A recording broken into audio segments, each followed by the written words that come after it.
ரொம்ப சந்தோஷமாக இருக்குது இப்படி ஒரு அழகான ஒரு இசை வெளியீட்டு விழாவில். எங்கேருந்து ஆரம்பிக்கிறேன்னா, தயாரிப்பாளர்லேருந்து நான் ஆரம்பிக்கிறேன். ஒரு அருமையான ஒரு தயாரிப்பாளர் இந்த படத்துக்கு. படத்தை தரமாக தயாரிக்கிறது மட்டும் இல்லாமல் அதை அழகாக மக்கள்கிட்ட கொண்டு போய் சேர்க்குற அளவுக்கு பப்ளிசிட்டி நீட்டாக பண்ணுற வரைக்கும் அட்டகாசமாக பண்ணிகிட்ருக்கார் ப்ரொடியூசர் ரவிச்சந்திரன் சார். ரொம்ப சூப்பராக பண்ணுறார்.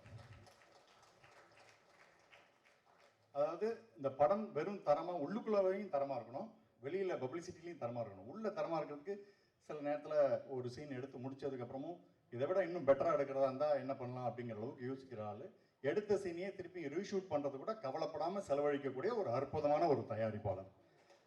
அது இந்த படத்துலையும் நடந்திருக்கு. ஸோ பார்க்குற மக்களுக்கு தரமான ஒரு படத்தை தரணும் அப்படின்னு நினைக்கக்கூடிய அற்புதமான ஒரு தயாரிப்பாளர். அடுத்தது பப்ளிசிட்டியில் கலக்கிறார்.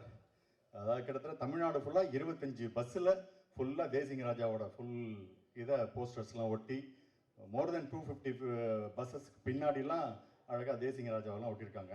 இதை நான் எடுத்து என்னுடைய சோஷியல் மீடியாவில் போட்டிருக்கேன். அதை பார்த்து கீழே ஒருத்தன் கமெண்ட் போட்டுக்கோங்க, ஏன் நீ மாட்டு பஸ்ஸில் எல்லாம் ஒட்டிட்டு போயிட்டா உள்ளேன்னு பார்த்தா வெளியில் இருக்கிறது தெரியவே இல்லை அப்படின்னு. ஏன்னா நானே பஸ்ஸை எடுத்து பஸ்ஸு ஃபுல்லாக ஒட்டிட்டு வந்த மாதிரி ஏன் இதில் ஒரு கமெண்ட் போட்டு விட்டுருந்தாங்க. ஸோ அந்த அளவுக்கு இந்த படத்தை மக்கள்கிட்ட கொண்டு போய் சேர்க்குற அளவுக்கு அழகாக ஒர்க் பண்ணிட்டு இருக்காரு அருமையான ஒரு தயாரிப்பாளர். அவரோட மகன் இந்த படத்தில் இன்னொரு செகண்ட் ஹீரோவாக நடிச்சிருக்காரு, ஜனா அவர்கள். அவர்கிட்ட பேசும்போது ஒரு விஷயம் சொன்னார், எனக்கு நடிக்கணும்னு ஆசை அப்படின்னு சொல்லி அந்த தயாரிப்பாளர் ரவிச்சந்திரன் சார் சொல்லும்போது பையன்கிட்ட கேட்டிருக்காரு, உனக்கு ஆசைப்பட்டு வரியா இல்லை பேஷனோட வரியா அப்படின்னு. ஏன்னா ஆசைக்கும் பேஷனுக்கும் ஒரு வித்தியாசம் இருக்குது, அது அவருக்கு அப்போ தெரியல. ஸோ எதை நாம் தொடர்ந்து துரத்தணும்னு ஒரு இது வருதோ அதுதான் பேஷன். எல்லாத்தையும் பார்த்து ஆசை வரும், ஆனால் சில இதை தான் கண்டினியூஸாக அதை அட்டஞ்சே தீரணும்னு இருக்கும், அதுதான் பேஷன்.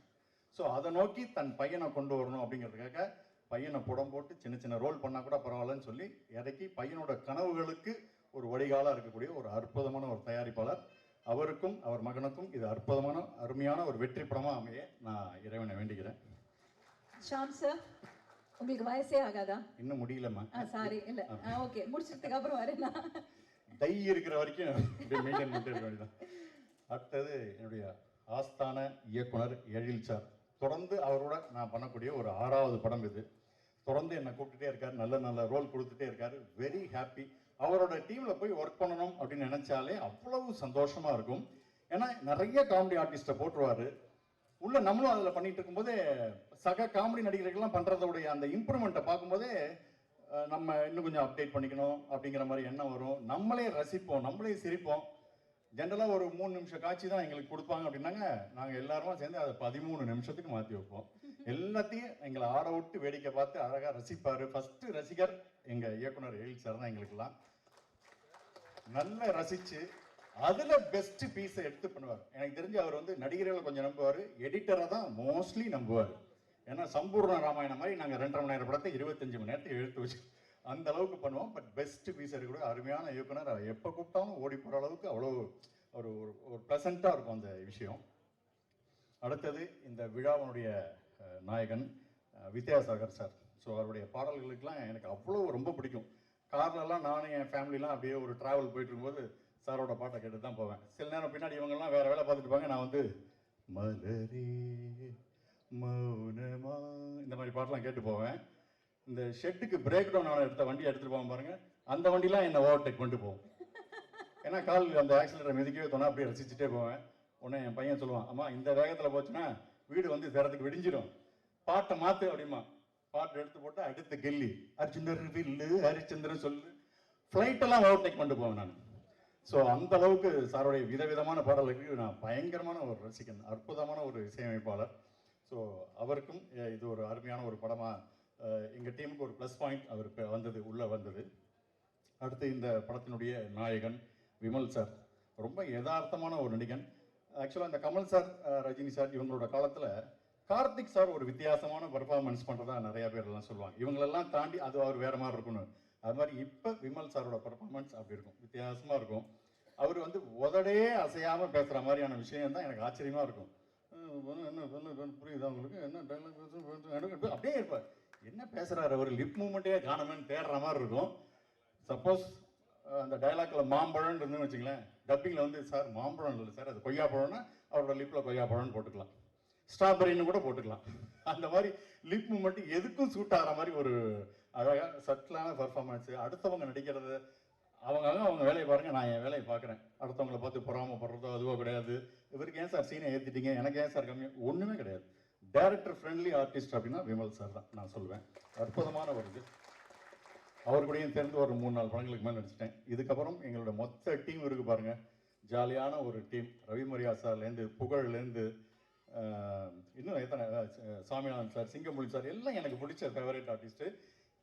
ஜென்ரலாக ஒரு படத்தில் ஹீரோ ஹீரோயினுக்கு கெமிஸ்ட்ரி ஒர்க் ஆகும் இல்லையா, இந்த படத்தில் எனக்கும் புகழுக்கும் ஒரு கெமிஸ்ட்ரி ஒர்க் அவுட் ஆகிருக்கு. அந்த அளவுக்கு எங்களோட காம்பினேஷன்ஸ். அவர் லேடி வேஷன் போட்டே நடிச்சிருக்காரு இல்லையா, இந்த படத்தோட 4வது ஹீரோயின் புகழ் தான். ஸோ நிறைய மெனக்கெட்டிருக்காரு புகழ். அவரோட சேர்ந்து நடித்த சீன்ஸ்லாம் ரொம்ப சுவாரஸ்யமாக வந்திருக்குன்னு சொல்லிட்டு இருக்காங்க. அடுத்தது கேமராமேன் சார், செல்வா சார். அது என்ன சொல்கிறது, அனைத்து டேரக்டர்களுக்கும் ஃப்ரெண்ட்லி அவர். கிட்டத்தட்ட எனக்கு தெரிஞ்சு 150 வருஷம் இருக்கீங்களா சார் சினிமாவில்? அவ்வளோ 40 வருஷம். Wow, superb. ஸோ எல்லா டேரக்டருக்கும் ஃப்ரெண்ட்லியான ஒரு ஆர்டிஸ்ட், ஃப்ரெண்ட்லியான ஒரு கேமராமேன் அப்படின்னு சொல்லணும். ஸோ அட்டகாசமான குழு, அருமையான ஒரு படம், ஒரு ஃபன் ரைடான ஒரு படம். உள்ளே வந்தால் கொடுத்த காசுக்கு வஞ்சனை இல்லாமல் கலகலன்னு சிரிச்சுட்டு போகக்கூடிய அற்புதமான ஒரு படம். ஸோ கண்டிப்பாக நீங்கள் பார்த்தா திருப்தியாக இருக்கும். எனக்கும் இந்த படம் மூலிமா நல்ல பேருன்னு நினைக்கிறேன். பேச வாய்ப்பளித்த அனைவருக்கும் நன்றி. படத்தை தேட்டரில் வந்து பார்த்து உங்களை ஆதரவு. நன்றி. Thank you sir, thank you.